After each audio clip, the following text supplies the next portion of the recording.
நெல்லை to Delhi சேனலின் இனிய தமிழ் வணக்கம். நம்ம இன்றைக்கி என்ன பார்க்க போகிறோன்னா, பால் பாயசம் தான் பார்க்க போகிறோம். சேமியா மட்டும் வச்சு சேமியா பால் பாயசம் செய்ய போகிறோம். இந்த மெத்தடை நீங்களும் ஃபாலோ பண்ணி செய்யுங்க, ரொம்ப டேஸ்டியாக இருக்கும். வாங்க இந்த ரெசிபி எப்படி பண்ணுறதுன்னு நம்ம இப்போ பார்த்துடலாம். அதுக்கு அடுப்பில் ஒரு பேன் வச்சு அதில் கொஞ்சமாக நெய் ஆட் பண்ணியிருக்கிறேன். இந்த நெய் கொஞ்சம் ஹீட் ஆகட்டும். அடுப்பு மீடியம் ஃப்ளேமில் இருக்கட்டும். கொஞ்சமாக பாதாம் சின்ன சின்னதாக கட் பண்ணி ஆட் பண்ணியிருக்கிறேன். கொஞ்சமாக கிஸ்மிஸ் பழம், உலர்ந்த திராட்சை, அப்புறமா கொஞ்சமாக வெள்ளரி விதை ஆட் பண்ணி லைட்டாக இதை ரோஸ்ட் பண்ணிக்கலாம். இப்போ இதை ஒரு பிளேட்டுக்கு இப்போ மாற்றி எடுத்துக்கிறேன். இப்போ கொஞ்சமாக நெய் இருக்குது. இந்த நெய்யில் 80 கிராம் அளவு சேமியா ஒரு பாக்கெட்டில் இருக்குது. நான் 2 பாக்கெட் இன்றைக்கி ஆட் பண்ணிக்கிறேன். இதை இந்த நெய்யில் ஆட் பண்ணிக்கலாம்.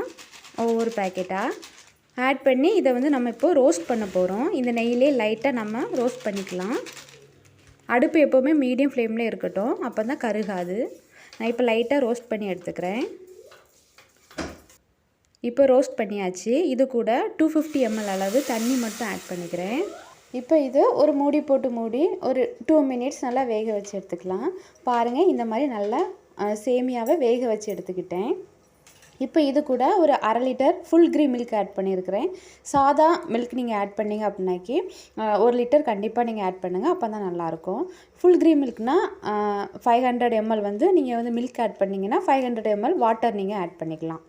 இப்போ இதை நல்லா கொதிக்க விடலாம். ஒரு மூடி போட்டு மூடி நல்லா கொதி வரட்டும். நான் இதில் 1/2 லிட்டர் தண்ணி எக்ஸ்ட்ரா ஆட் பண்ணியிருக்கேன். ஆட் பண்ணி இப்போ நல்லா கொதி வந்துருச்சு. இப்போ இதில் ஒரு பிஞ்சளவு நம்ம சால்ட் ஆட் பண்ணிக்கலாம் ஃபஸ்ட்டு.